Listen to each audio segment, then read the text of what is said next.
Shalom, shalom, bien-aimés. Merci d'être là, nombreux, encore une fois pour notre programme hebdomadaire des affermissements. C'est un grand plaisir pour moi d'être là avec vous et de continuer de parler de la part de Dieu par rapport à ce programme. Nous voulons prier. Seigneur Dieu, nous bénissons ton nom, nous te louons, nous te glorifions à cause de ton amour et de ta bonté. Nous remettons ce temps entre tes mains, Papa. Instruis-nous, continue de nous équiper, de nous affermir, de nous fonder sur la base de notre foi et bénis chacun qui va suivre ces programmes au nom de Jésus. Amen. Bien-aimés dans le Seigneur, nous bénissons Dieu pour votre présence. Nous voulons vous dire que nous allons aborder aujourd'hui notre deuxième chapitre sur le pardon. Donc nous avons fini avec le salut. Nous avions pu aborder plusieurs caractéristiques du salut et aujourd'hui nous continuons bien sûr, mais en vous parlant sur le chapitre 2 dont l'intitulé est le pardon. Nous allons expliquer ce que c'est le pardon pendant une demi-heure. Merci de nous suivre. Commençons par la définition. Le mot pardon, pour que je vous le définisse, j'ai pensé me référer à son étymologie. Parce que j'ai compris que l'essence étymologique du mot révèle toute sa profondeur et sa lucidité. Le mot pardon, il faut que nous le prenions dans nos deux langues bibliques, l'hébreu pour l'Ancien Testament et le grec pour le Nouveau Testament. Si nous allons dans l'Ancien Testament, l'hébreu de l'Ancien Testament, c'est le mot nasa, nasa, N-A-S-A. Le verbe hébreu nasa signifie élever ou lever. Voyez-vous, élever ou lever.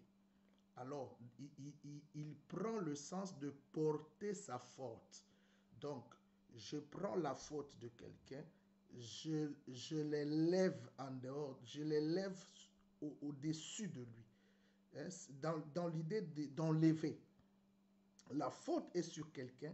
Lorsque je lève cette faute, j'enlève du coup cette faute. C'est comme ça que les Juifs, les Hébreux, les peuples de Dieu comprenaient l'essence du mot pardon.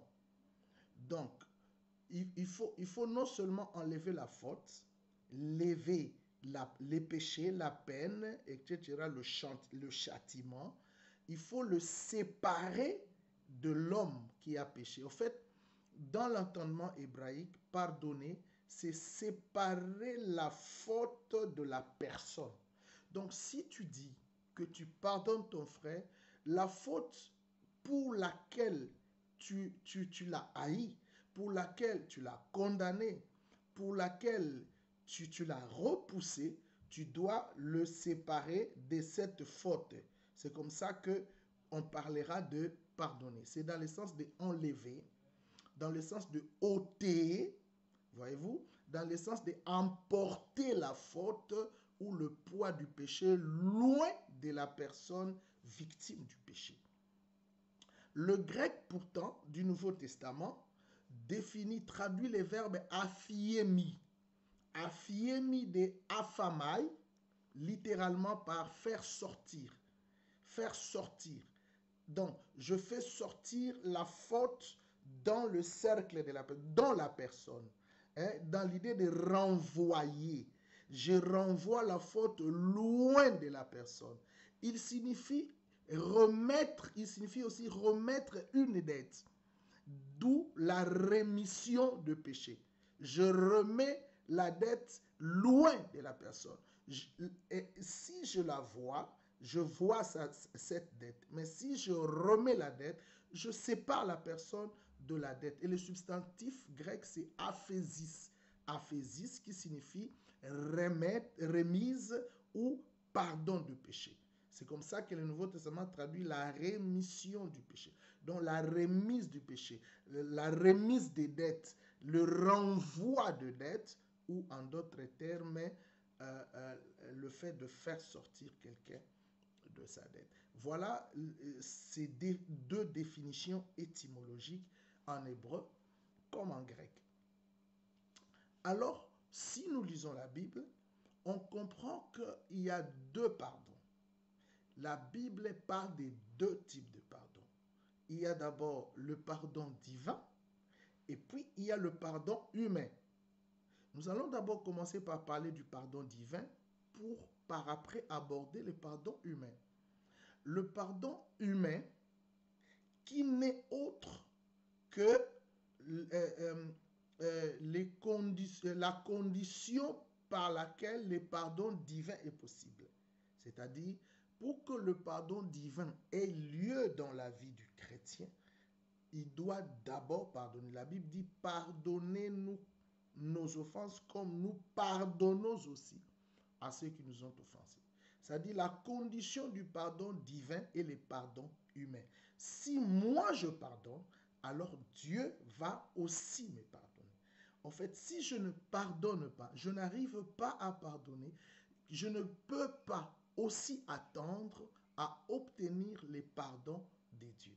Donc, le pardon des dieux a comme condition le pardon humain. Très important. Mais c'est quoi le pardon des dieux? Le verbe est donné, d'après le sens donné par le verbe salah en hébreu, S-A-L-A-H en hébreu. Pardonner, c'est dit exclusivement des dieux. C'est-à-dire, c'est un domaine qui n'est donné, qui n'est rendu qu'à Dieu. Un domaine réservé à Dieu. C'est Dieu qui a le pouvoir de pardonner. Voilà pourquoi le jour où Jésus a dit aux Juifs, aux pharisiens, que le Fils de l'homme a sur la terre le pouvoir de pardonner les péchés, il les avait scandalisés. Pourquoi scandalisés? Parce que d'après les Juifs, seul Dieu, créateur, tout-puissant, a le pouvoir de pardonner. Ainsi, Jésus affirmant que le Fils de l'homme a le pouvoir de pardonner, automatiquement, il annonce là sa divinité. Parce que, qui es-tu? On connaît ton père, ta mère. Qui es-tu pour avoir ce pouvoir de pardonner? Effectivement, il l'a eu parce qu'il est Dieu. Et donc, Dieu seul a le pouvoir de pardonner. C'est la raison pour laquelle pardonner signifie pour Dieu le fait de rejeter les péchés derrière lui, de manière à ne plus le voir. C'est-à-dire, si nous considérons le verbe salah, un autre verbe qui ne parle que du pardon exclusivement réservé de Dieu, salah a l'idée d'un pardon pour lequel les péchés, fait la faute, la transgression, l'élément qui peut pousser au pardon, Dieu le prend, l'enlève auprès de la personne et le met derrière lui de telle sorte que, en regardant cette personne, il ne trouve plus en lui c'est pourquoi il le condamnait. Il ne trouve plus en lui c'est pourquoi il l'incriminait. Il ne trouve plus en lui c'est pourquoi on pouvait l'accuser. C'est ça le pardon. C'est pourquoi lorsque Dieu nous a pardonné, quand bien même l'accusateur peut ou pouvait continuer à nous accuser, il ne nous atteint pas parce que Dieu ne nous regarde plus avec cet opprobre qui pesait sur nous, ce poids du péché qui pesait sur nous, mais en pardonnant, Dieu a pris les péchés, il l'a mis derrière lui. Du coup, en me regardant, moi Emmanuel, il ne me trouve plus pécheur parce que le péché est déjà derrière lui. Il me voit justifié, sanctifié, purifié, du coup pardonné. Oh yes. Donc Dieu prend le péché, il le remet derrière lui. C'est pourquoi lorsque vous dites que vous pardonnez, il faut vous poser la question, est-ce que vous pardonnez véritablement ou vous jouez, vous blaguez avec le pardon? Parce que quand tu pardonnes, prends le péché, prends la faute pour laquelle tu condamnais la personne, essaye de la renvoyer derrière toi. Oublie. C'est ça, c'est très important. Ne vois plus cette personne avec cette chose-là pour laquelle toi, tu causais, pour laquelle il t'est causé du tort. Donc, l'initiative du pardon, c'est une initiative de la souveraineté de Dieu. C'est lui qui pardonne. C'est lui qui décide de pardonner. Quand Dieu pardonne l'homme, il le réhabilite dans sa dignité de créateur, de créature. Dieu prend l'homme, il le réhabilite dans sa dignité de créateur, des créatures, pardon. Il oublie ses fautes, il ignore ses transgressions, il le récupère. En fait, le pardon permet une réconciliation entre l'homme et Dieu. Dieu considère l'homme comme son fils et lui remet ses dettes en ne tenant plus compte de ses péchés. Ça, c'est très important. Vous pouvez les voir dans Luc chapitre 15, le verset 11. Allez-y, lisez ça. Luc 15, pardon, verset 11, où on insiste que Jésus a ce pouvoir de pardonner. Quand il dit « je te pardonne », au fait, il pardonne réellement, il réconcilie la personne avec lui et il abandonne la faute pour laquelle la personne était incriminée. Donc, tes péchés te sont pardonnés, veut aussi dire, rien ne te sépare plus de Dieu ni des hommes. Parce que tu acquiers le pardon, tu reçois le pardon. C'est donc le sens de séparer, comme je l'ai dit au début, les pécheurs du péché. Le fauteur de sa faute. Le criminel de son crime. C'est très important. Et seul Dieu peut le faire. Voilà en bref ce à quoi nous avons tenu à développer sur le pardon divin. Mais allons-y maintenant à parler sur le pardon humain, le pardon de l'homme, le pardon pour ce qui nous concerne. L'homme doit pardonner à son frère comme Christ nous a pardonné. Il est très important et très clair dans les Écritures qu'à chaque fois que les Écritures, surtout Jésus, parlent du pardon de l'homme, il les conditionne toujours au pardon divin. C'est-à-dire, moi je veux recevoir, moi je dois pardonner, mais le pardon que je veux accorder, c'est de la même façon du pardon que je reçois. D'abord, si tu ne reçois pas le pardon, tu ne sais pas donner le pardon. C'est lui qui pardonne et c'est lui qui est pardonné. C'est lui qui sait qu'il est pardonné, doit pardonner. Si tu ne pardonnes pas, pendant que toi tu as été pardonné, qui es-tu? Ça c'est très important. Qui es-tu?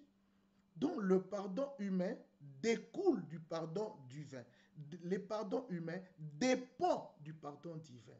Matthieu chapitre 18 verset 21, Marc chapitre 11 verset 25. Je reprends Matthieu 18 21, prenez note du texte. Marc 11 25. Luc 7 3. Vous allez voir comment on attache de l'importance au pardon humain qui ne peut qu'être la condition du pardon divin. Très important. Parlons de l'importance du pardon. L'importance du pardon. J'ai pris 3 points pour expliquer en quoi le pardon est-il important. Ceux qui ont des fascicules, nous sommes à la page 26. D'abord, le pardon sert à rétablir une communion rompue. Lorsque la faute est commise contre moi, je suis touché. Je suis dans la désolation. Et cette faute peut amener une rupture de communion, un brisement de relation. Et du coup, je peux, moi, demeurer avec la personne dans une espèce de séparation, dans le séparatisme, dans la distanciation. Voyez-vous? Alors, lorsque maintenant on me demande de pardonner, du coup, je dois me mettre en tête l'idée que en pardonnant à celui qui m'a causé du tort, je rétablis quelque chose qui a été brisé. J'ai rétabli une relation. Je rétablis une communion. Je rétablis une alliance. Je rétablis un lien. Vous voyez? Donc, il joue le rôle de la réconciliation. 2 Corinthiens 5, 11 à 21, où la Bible dit Dieu nous a donné le ministère de la réconciliation. Il nous a donné la parole de la réconciliation. Comment dois-je me réconcilier avec quelqu'un si je n'offre pas à la personne le pardon? C'est impossible. Même si je dis oui, c'est vrai, je n'ai pas de problème avec lui, mais tant que je n'ai pas pardonné, je ne sais pas nouer de nouveau la relation avec la personne. Je ne sais pas rétablir cette relation rompue. Le pardon sert à reconstruire la relation brisée. Donc, et prenez le texte 2 Corinthiens 5, 11 à 21. Donc, celui qui pardonne, il brise la glace. Il renouvelle la relation cassée. Il rebâtit la relation brisée. Il faut pardonner. La deuxième importance du pardon, j'ai dit, le pardon permet à oublier la faute, à la faire disparaître et à l'effacer. Je reprends. Le pardon sert à oublier la faute, d'abord, et puis à la faire disparaître, ensuite, et enfin à l'effacer. Pour cela, j'aimerais que nous puissions lire ensemble dans les psaumes, le chapitre 103. Lisons le verset 12. Psaume 103 au 12e verset. Nous allons lire la parole du Seigneur. Voilà ce que dit la Bible dans le psaume 103, verset 12. Autant l'Orient est éloigné de l'Occident, autant il éloigne de nous nos transgressions. Voyez-vous, autant l'Orient est éloigné de l'Occident, autant il éloigne de nous la transgression. C'est-à-dire, il sépare les péchés de nous pécheurs, ça c'est Dieu. Il sépare les péchés de nous pécheurs dans la distance de l'Orient et de l'Occident, du nord et du sud. C'est fantastique. Alors, si moi je pardonne, je dois oublier, faire disparaître à une distance, comme la Bible dit, de l'Orient à l'Occident. C'est là l'importance du pardon. Le monde dit toujours, pardonner ne signifie pas oublier, mais ce n'est pas un adage biblique, c'est anti-biblique, c'est démoniaque, c'est satanique. Lorsque tu pardonnes, tu dois oublier. Si Dieu, en nous pardonnant, n'avait pas oublié tous les crimes que nous avons causés, tout le mot que nous avons causé, toutes les fautes que nous avions commises, tous les péchés que nous avons faits, bien-aimés, que serions-nous aujourd'hui? C'est très important. Nous devons savoir que nous avons droit à non seulement oublier, mais faire disparaître et effacer. C'est pourquoi on dit le sang de Jésus purifie nos péchés. C'est-à-dire, il efface nos transgressions. Il efface nos péchés pour ne plus le voir, il les fait disparaître. C'est comme une gomme qu'on utilise lorsqu'on écrit sur un crayon, en utilisant le crayon sur un bout de papier. On prend la gomme, on efface, c'est disparu. C'est comme ça qu'en pardonnant ton frère, fais disparaître le mal de lui. Très important. Quand tu pardonnes et qu'en voyant la personne, tu es toujours dans cette courroux, tu es toujours dans cette colère, bien aimé, il y a un problème chez toi alors. Un vrai problème. La troisième importance du pardon, nous disons que le pardon est une puissance libératrice. Il affranchit les cœurs et ouvre une nouvelle vision à l'endroit de la personne pardonnée. Les chrétiens aujourd'hui, ils les disent tous de leur bouche tranquillement. Les pardons est une puissance qui libère. Les pardons est une puissance. Oui, ça libère, mais ça libère quand tu pardonnes réellement. Comment ça libère? Parce qu'il a franchi les cœurs, deux cœurs qui sont en conflit. le cœur de la personne offensée et le cœur de l'offensant. Voyez-vous? Alors, les deux cœurs sont brisés, contrits. Maintenant, lorsque nous pardonnons, je libère mon cœur de la haine, de l'aversion qui remplissait mon cœur vis-à-vis de l'autre. En même temps, je libère son cœur vis-à-vis de moi. C'est comme ça que le pardon est réellement une puissance libératrice des cœurs, du cœur de celui qui a commis le mal et du cœur de celui qui a été victime du mal. Voyez? Et ça ouvre une nouvelle vision entre les deux personnes. Ça crée une dynamique, hein, d'accord, de la mise ensemble entre les deux personnes. Ça, c'est très important. Voici quelques trois points sur lesquels je voulais axer l'importance du pardon. Et je veux aussi maintenant poser une question à laquelle je dois répondre. Comment faut-il pardonner?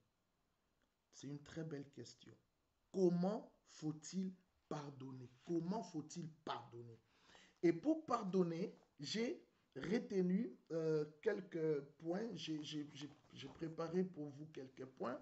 Le premier point, j'ai dit, il faut d'abord prendre conscience du tort causé, car celui qui ne se rend pas compte de son mal ne comprend pas l'essence du pardon, ne comprendra pas l'essence du pardon. C'est-à-dire, tu ne peux pas pardonner si tu ne prends pas conscience que tu as un problème, tu dois pardonner, tu dois demander pardon.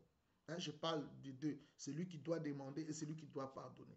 Il faut prendre conscience que je suis en face d'une personne avec qui je ne m'entends pas. Donc, je dois m'entendre avec lui. Parce que la Bible dit, d'autant que cela dépend de vous, voyez-vous, d'autant que cela dépend de vous, pardonnez. D'autant que cela dépend de vous, réconciliez-vous. D'autant que cela dépend de vous, aimez-vous les uns les autres. Ça, c'est très important.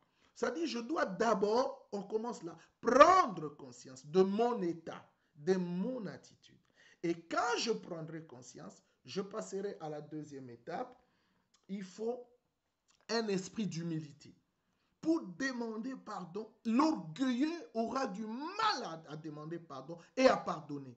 Parce qu'il y a toujours une parole, un esprit, une voix qui lui dira, non mais pourquoi? Toi tu n'as rien fait, c'est lui qui a des problèmes. Mais non, toi, qu'est-ce que vraiment toi tu as à voir dans cela? C'est lui qui doit te demander pardon. Hein? Non, ne lui demande pas pardon, sinon il croira que tu es faible, sinon il croira que tu as besoin de lui, sinon il y aura ce que ma femme, maman Rachel, appelle toujours le séminaire privé du diable. Le diable a des séminaires privés. Il vient dans ton esprit. Il cliche une parole. Il met une parole. Il t'amène dans des séminaires. Et puis toi, tu dis, ouais, c'est vrai, moi, je ne peux pas pardonner. Hein. C'est lui qui doit... Non. L'humilité. Pour pardonner, on a besoin de l'humilité. L'humilité, c'est cet abaissement. Tu dois descendre. Tu dois te dire, oui, même si j'ai raison, je dois offrir le pardon. Même si j'ai raison, je dois pardonner. Tu ne diras pas non, moi, en tout cas, moi, personne ne peut, même si Dieu descend. Non. Ça, ce n'est pas une bonne parole. C'est l'orgueilleux qui dit ça. L'humble dit, oui, je dois pardonner. Oui, je dois l'appeler. Oui, je dois lui dire une parole. Oui, je dois chercher à lui parler. Je dois le chercher. Je dois l'appeler. C'est ça la réponse sur comment pardonner. Donc, prendre conscience, premièrement, et deuxièmement, se revêtir des sentiments d'humilité pour que tu t'effaces et que tu dises, je m'abaisse, je dois moi faire le premier pas pour que le pardon soit donné et que les choses soient rétablies. Ça, c'est très important comme deuxième procédure. Et la troisième chose sur comment pardonner, le pardon doit intervenir immédiatement après avoir commis les torts et pris conscience de son mal, n'attendez pas demain ni le lendemain. Quand les mal durent, les mal s'accroît et ça crée encore de frustration, de séparation, de décision, c'est pas bon. Dès que le mal est fait, dès que le péché est commis, dès que la faute est commise, allez-y, demandez pardon. Allez-y, offrez le pardon. Ne traînez pas trop. Ne faites pas passer le temps, mais intervenez quand le moment favorable est là. La Bible dit, aujourd'hui, si vous attendez sa voix, n'endurcissez pas vos cœurs, c'est le jour favorable. Le jour favorable du péché pardonné. Même quand vous commettez les péchés envers Dieu, demandez pardon immédiatement. N'attendez pas que ça dure, ça dure, ça dure, ça dure. Ça, c'est très important. Quatrième chose, le pardon ne doit pas s'arrêter. Toute notre existence doit être parsemée de cette vertu. C'est-à-dire, dans notre vie, nous devons pardonner, pardonner, pardonner. La Bible nous demande de pardonner sans fin. Quand Jésus dit de 70 fois 7, 77 fois 7 fois, c'est-à-dire à l'infini, parce que le chiffre 7, c'est la perfection, c'est le chiffre du complet. C'est-à-dire, quand je dois pardonner, ce n'est pas pendant 490 fois. Non, ce langage-là est symbolique. 70 fois, 7 fois, c'est à l'infini. Pardonner sans fin. 1000, 2000, 3000. Dès que le mal est là, pardonner. C'est comme ça que Dieu nous traite. À chaque fois que nous commettons le mal, nous nous approchons de lui et nous pardonne. Et enfin, le pardon doit être accompagné immédiatement de l'oubli. C'est lui qui rappelle la faute. La Bible dit ne pardonne pas. Et Dieu nous a pardonné et il a oublié. Ne rappelez pas vos fautes. Hein? D'ailleurs, toi, tu sais, je me rappelle bien, ces jours-là, tu sais ce que tu m'as fait. Non, tu n'as pas pardonné. Quand tu pardonnes, tu dois oublier. Oublier, comme j'ai dit, j'ai donné le texte de psaume, séparer les mal et la personne, comme l'Orient et l'Occident sont séparés. Donc, pardonner, mon ami, oublier directement. Ça, c'est très important. Et maintenant, je veux parler de multiples dimensions du pardon. Hein, les pardons entre amis et connaissances, les pardons entre frères et sœurs en Christ, les pardons entre époux, voyez-vous, les pardons entre parents et enfants, vice-versa. Il y a le pardon à offrir et le pardon à accepter. Quand vous pardonnez, la Bible dit c'est comme quelqu'un qui met la faute au fond de la mer, au fond de la mer et ne s'en souvient plus. C'est fini. Donc, les pardons est un élément capital pour le croyant qui se veut enfant de Dieu. De même, Dieu nous a pardonné. De même, nous devons pardonner. Et si nous pardonnons aux hommes nos offenses, notre Père qui est dans les cieux nous pardonnera aussi nos offenses. Pardonnons-nous les uns les autres. Moi, je pardonne celui qui me fait du tort et celui à qui j'ai fait le tort me pardonne. Et en même temps que je pardonne, je dois aussi demander pardon à mon frère pour qui j'ai causé du tort. Je dois lui demander pardon. Et la personne aussi qui m'a fait du tort doit me demander pardon. Donc, offrez le pardon et demandez pardon et recevez le pardon, que ce soit des hommes, que ce soit des dieux, nous serons appelés enfants de Dieu. Voilà en bref ce que j'ai préparé pour vous en tant qu'enfant de Dieu qui va vous affermir, qui va créer en vous un élan de croyance solide et d'exercice d'un enfant de Dieu vrai. Un enfant de Dieu vrai qui est revêtu de l'humilité, il sait pardonner et il doit pardonner. Que Dieu vous bénisse, vous qui savez que vous devez offrir des pardons. Après cet enseignement, allez-y, offrez des pardons. Vous qui savez que vous devriez demander pardon parce que vous avez causé du tort aux gens, après cet enseignement, allez-y, demandez pardon.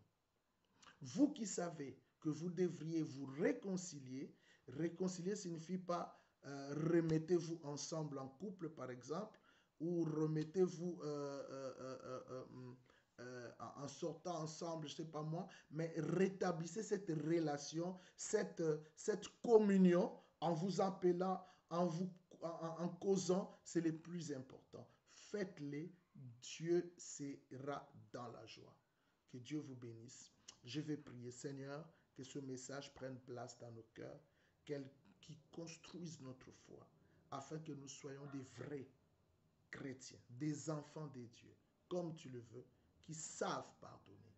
Donne-nous un cœur qui sait pardonner, afin que dans tout le jour de nos vies, nous soyons en mesure de pardonner et de recevoir le pardon des autres. Bénis chaque personne qui écoutera cet enseignement. Au nom de Jésus. Amen. Veuillez partager ce message. Que Dieu vous bénisse. Nous vous promettons, nous vous donnons la promesse la semaine prochaine, mercredi à 21h, nous continuons. God bless you. À la prochaine. Merci.